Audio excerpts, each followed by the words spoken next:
Hello everyone, we are reposting the video because there was an issue with the timestamp between 8 hours and 39 minutes and it ended at 9 hours and 34 minutes. We apologize for the mistake, and because of that, we've brought 3 new chapters that we translated ourselves to share with you. We hope you enjoy it, and of course subscribe. The story began on a rainy night. The forecast indicated that the rain would persist for about a week. The observatory had issued a yellow alert for heavy rainfall, with the possibility of raising it to red. Meanwhile, the scene shifted to the interior of an establishment that was still open, a bookstore. A young man held a book in his hands. He thought that, with such heavy rain, no customers were likely to appear. Still, he hoped that someone might be out on the street without an umbrella and in need of shelter. This young man believed himself to be a good person. He imagined that by offering a simple gesture of kindness, he could touch people's hearts. Perhaps those who found refuge there would someday return. That, in turn, could bring him a small source of income. The idea that his hospitality might move someone gave him a sense of purpose. Meanwhile, outside, an entirely different scene was unfolding. A woman wielded a sword and, with a precise strike, severed a man's arm. Other masked figures, armed with daggers, began to pursue her. She reacted quickly, launching an attack and taking down one of the henchmen.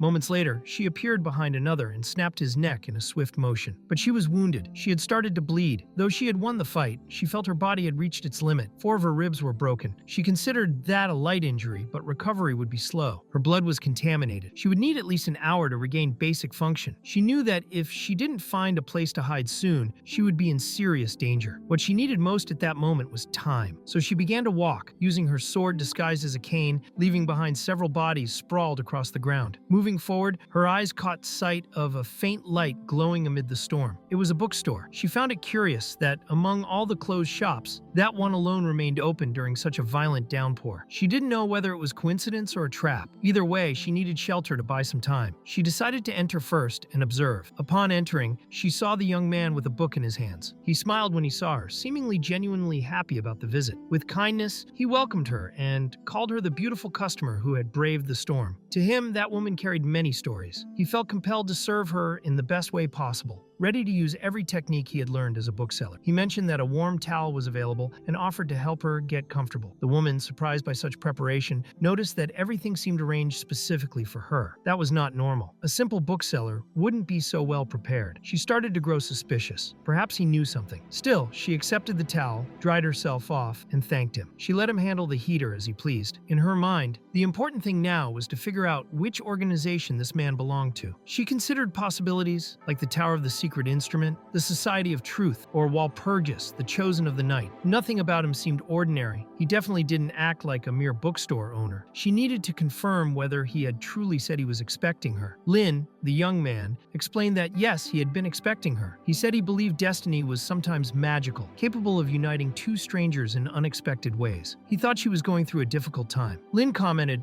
that the first step in understanding someone was to make a suggestion, that simply saying a person had problems meant little. It was merely a way to begin a connection. The woman agreed with that logic. To her, his comment seemed like part of a strategy. Lynn continued his reasoning, murmuring that perhaps this was his chance. His goal was to heal the soul of that customer and deepen their connection. The woman, on her side, admitted she truly did have a problem, one that was driving her toward madness. But she still didn't know whether Lynn was an ally or an enemy. She decided to use the opportunity to test his identity and uncover his true purpose. Lynn made a guess. Perhaps her problem was related to a relationship. He spoke vaguely, using a common trick among liars. He believed that keeping things ambiguous would create room for the other person to open up. But this woman was no ordinary person. She had just dealt with armed men and knew when someone was trying to mislead her. Still, Lynn invited her to sit. She complied, though she found it strange that a complete stranger could already know something so specific. In her mind, there was no way he could have known about the internal betrayal of the White Wolf in such a short time, unless he had been orchestrating everything from the start. So she told him she had been betrayed. She said it was all because of a certain man. The appearance of this magic mirror had been the beginning of everything. That wasn't an ordinary object. It was actually an egg of a magical beast capable of attracting the souls of others. Because of it, years of companionship had been thrown away. They had traded trust for greed and profit, even plotting to use their own group to eliminate their former allies. She thought it was all such a pity. Lynn hadn't imagined her problem to be so brutal, but but he realized that precisely because of that, it was easier to explore than to fix. So he told her that everything in life has two sides. Even if she had been betrayed, it was also an opportunity, one where she could truly see who the people around her were. The woman began to believe he really did know everything, and she agreed that he was right. Yet she said she had still lost. She was wounded because of that betrayal. What she wanted now was to understand why she had witnessed such vileness. Lynn pondered her words. He realized that the traitor must have deeply wounded her feelings. Then he explained that yes, there was a reason for it all. Now that she knew what was real and what wasn't, she no longer needed to pity those who had hurt her, even if they were people once close to her. The woman was taken aback. She began to think Lynn had been waiting for her with a hidden purpose. She suspected he wanted to use her for some plan against the hunters. She found him cunning and refined. And she also felt that he despised the hunters. She started to think that he wasn't a simple bookseller, perhaps even a high-ranking dark mage. Then she asked what he thought she should do. Lynn believed that since those traitors had lost their humanity, the best course of action was an eye for an eye, a tooth for a tooth. This was Lynn's third point, the practical suggestion. He revealed that she didn't need to go easy on people like them. He was trying to offer a concrete, suitable suggestion after understanding her situation. In a way, he was comforting his customer. The woman was even more surprised. She wanted to know if he was truly suggesting that she lose her own humanity. She wasn't mentally prepared for that. Lynn understood that this was the right moment to act, time to do business. So he showed her what he believed would be useful at that very moment, a book. He said it was the ideal kind of reading for someone who felt lost. He himself had been reading The Confessions by Rousseau and thought it was dull enough to help a confused lady find clarity. The woman looked at the book's title, Blood and Beast. She had never heard of it. She didn't understand why he was giving her that book right then. Suddenly, she found herself completely submerged in blood. Confused, she saw several tentacles emerge around her. She wondered if it was lycanthropy. Strange images flashed before her eyes, blood dripping into a teacup. Lycanthropy was a power contained within blood. A hunter's strength came from the beasts of dreams. They gained part of that power by injecting a small amount of tainted blood into their bodies. The stronger the blood, the stronger the hunter became, but the side effects could be deadly. The woman began to believe that this man possessed a method to control contaminated blood, something hunters relied on to survive. Such a discovery could change the entire balance of power. She thought that was what Lynn wanted her to do. She was completely misunderstanding, yet poor Lynn simply confirmed it. Yes, that was exactly what she needed to do, but not out of guilt, rather so she could face herself honestly. He was merely doing what he considered his job, recommending a book to a heartbroken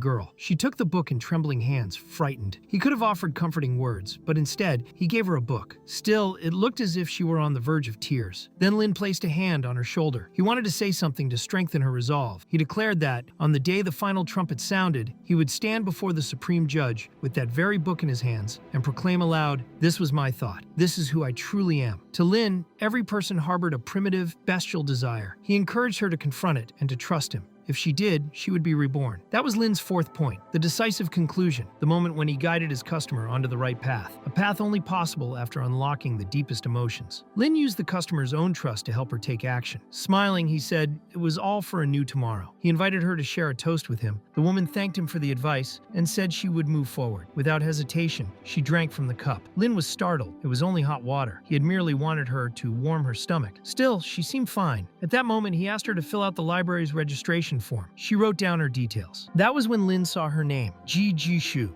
He remembered a famous millionaire who had developed that underground district, Jibonong. Lynn realized the woman before him was his only daughter. He was surprised. He saw in this encounter an unexpected opportunity. With her, he might earn enough money to renovate his shop's display window. He offered her a 1-month loan for the book, with the possibility of extending it for 1 more week at most. Since the rain was still pouring outside, he also lent her an umbrella and asked her to return it when she brought the book back. She thanked him for his help, but wanted to know a bit more about it. Lynn grew a little uneasy, wondering if he had said too much by accident, but he decided to answer honestly. He revealed that his name was Lingi and that he was the owner of that bookstore. Even so, Ji Shu still believed he wasn't revealing his true identity, yet she felt he was on her side, so she wished him good night and left. Lynn wished her a safe journey. When she was gone, he sat back satisfied that he had done his good deed for the day. He felt wonderful about it. Perhaps he thought that was the reason he had been transported to that world. He began tidying up the counter, preparing for the next customer, if there would be another that day. Meanwhile, Ji Chu opened the umbrella and walked down the street. She believed Lynn wanted her to deal with the traitor before the deadline. Still, he seemed hopeful that she would return someday. Suddenly, she was startled. She immediately activated her cane. A man holding a book was approaching her. At that instant, the scene shifted to another place, the continent of Azir, in a city called Nokin. There,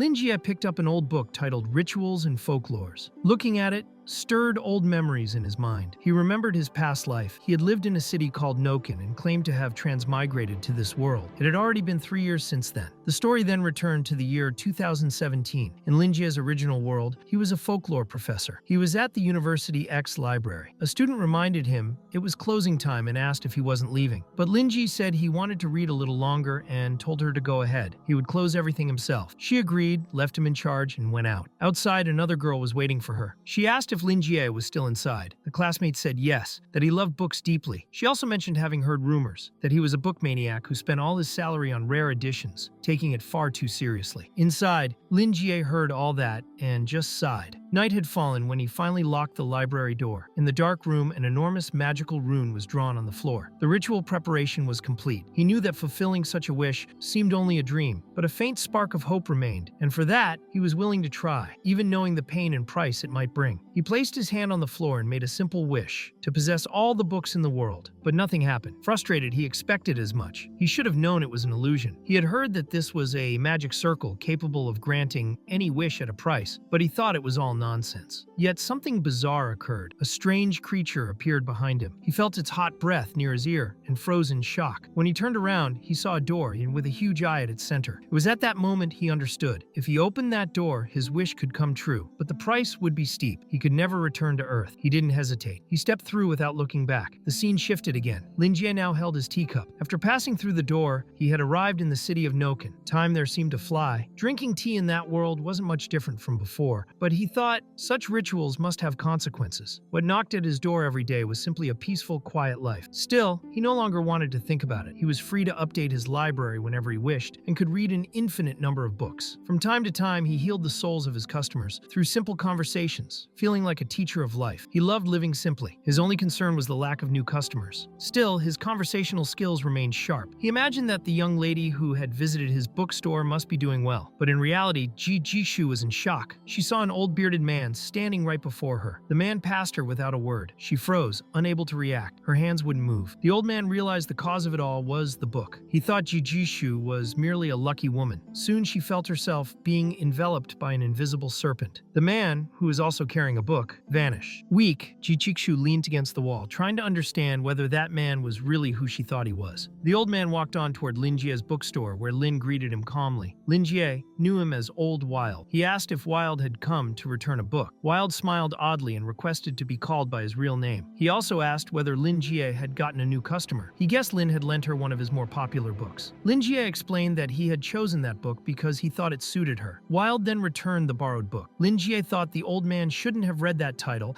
It would only make him more confused. Wild only understood this after realizing how profound the book truly was. It was like a complete world from life to death, from beginning to end. Ji Jishu, still outside, was listening to the entire conversation. She knew who that man was. His real name was Frank Wild, also known as the Devastating Black Mage, a man with a face covered in black scales. According to the 1788 rules of the Society of Truth, mutants were divided into 4 levels. The acronym used was a PDI: abnormal, petrifying, devastating, and indescribable. Frank Wild was known for the mask he wore. His serpent blood made his pupils dark green. In the past, he had fought against one of the 10 Holy Knights of the Tower. During that battle, he destroyed an area of 10,000 square kilometers. That was how he earned the title of Devastating. There weren't even 10 mutants of that level in the upper region of Noken. Across the entire continent, there were fewer than 100. Ji Jishu couldn't believe that Lin Jie was able to have a normal conversation with a mutant like that. Perhaps she truly had met someone extraordinary. Meanwhile, Lin Jie was tidying up the books. He thought Frank Wild seemed to be in a bad mood. If the old man needed help, Lin Jie believed he shouldn't hesitate to ask. Despite his strange appearance, Frank Wild was one of the few regular customers who often visited the bookstore. Lin Jie knew he had 2 sons who didn't treat him well. His mistress had left him. His colleagues feared him because of his looks. That's why he was always alone, a true empty nester. For Lin Jie, it felt nostalgic. He then recalled their first meeting 2 years ago. That day, Lin Jie smiled and welcomed the new customer. He thought the man had an extraordinary story. His clothes suggested wealth, and his face was deliberately covered. Lin Jie found him interesting, but noticed a spiritual emptiness in him. He wanted to heal that man's soul, and if he succeeded, perhaps turn him into a loyal patron. When Frank Wild realized Lin Jie was the bookstore owner, he offered him an old book he'd kept for a long time, believing it might hold value for collectors. Lingi said he gladly accepted such works and explained that his bookstore provided a wide variety of services. Without delay, he went to get some black tea, saying it was the only thing he had to offer at that moment. Even so, Frank Wilde initially refused, commenting that his face frightened people. But Lingi believed there was no reason to fear a customer. To him, focusing on appearance instead of the heart was utter foolishness. His words moved the old man, who then removed his hood as a gesture of trust. He liked what he heard and accepted the tea, thanking Lingi for his kindness. It was at that moment that Lingi saw the old man's face clearly. He thought it was truly ugly, a face hidden by a mask and many scars. Still, he chose not to comment to avoid making the situation awkward. Instead, he focused on the book he had received. He realized it contained detailed research on several obscure languages and decided that was where he should direct his attention. Frank Wilde sipped the tea calmly and found he actually liked the flavor. He could tell Lingi was skilled in his craft. Meanwhile, the bookstore owner examined the book more closely. It was a rare record of unusual and even extinct languages. The letters and lines were imbued with magic. That caught Lingi's attention, and he was impressed. Frank Wilde was astonished. He couldn't understand how Lingi could sense the magical essence within the manuscripts. Those texts had been carefully treated with exorcism, and not even the most powerful mutants could detect any lingering abnormality. Yet Lingi interacted with it so naturally and calmly. It made the old man begin to question who this person truly was. He felt he couldn't let his guard down. Even though he couldn't sense any aura from Lingi, he knew this man was anything but ordinary. Curious, he asked if Lingi had studied such material before. Lingi replied that he wouldn't call it study. He said he simply had a few books and had long expected that someone as knowledgeable as Frank would eventually become lonely. So he decided to offer the old man a new direction. He showed him a blue-covered book, the famous demonic language, considered one of the most complex dialects of ancient China. He wanted to test whether Frank Wilde could understand it. When the old man saw the title, he trembled. The cup slipped from his hand, and he grew visibly nervous just at the thought of that language. To him, it represented the true demon. Lingi, however, was pleased. His plan had worked. Frank Wilde wanted to know where Lingi had obtained such a rare book. The question frustrated the bookseller. He couldn't simply say that there was no such place as China in this world, so he quickly made up a story, claiming that the book came from an ancient civilization, one he could never return to. The old man noticed the longing in Lingi's voice, which made him believe the bookseller had some kind of connection to that mysterious civilization. His curiosity deepened. He wanted to understand what kind of being Lingi really was. At that moment, the bookseller asked how he should address his customer. Frank Wilde answered, revealing his name, and also asked Lingi's. Thus, they introduced themselves formally. Even after learning the old man's name, Lingi kept referring to him as Old Wilde. The old man noticed that, but decided not to dwell on it. The story returned to the present. Frank Wilde explained to the bookseller that he had reached a new bottleneck in his research. Thanks to the demonic language book Lingi had lent him 2 years earlier, he had discovered a new direction, but now he needed more clues like that. He wanted similar books, especially those dealing with ancient and occult languages. Lingi understood perfectly and promised to help his customer once more. Then, the scene shifted abruptly. It showed a moment from 40 years ago. Frank was young then, standing before a giant. The giant watched him intently, recognizing in the young man the power of a mage, one who controlled the power of words and languages. White mages wrote their spells, while black mages recited them. As a black mage, young Frank Wilde needed to find the sound of his own soul, to create a personal and unique language. Only then could he walk the path to the supreme level. Frank Wilde remembered that scene vividly, amazed that he still recalled those words so clearly. Back in the present, Lingi wanted to confirm whether that was truly what the old man desired. To borrow another book like the demonic language, Frank Wilde said yes. He explained that the book was confusing. It seemed to belong to a single language, yet was deeply intertwined with a culture and customs he didn't know. He needed to understand it better. Lingi thought for a moment, asked him to wait,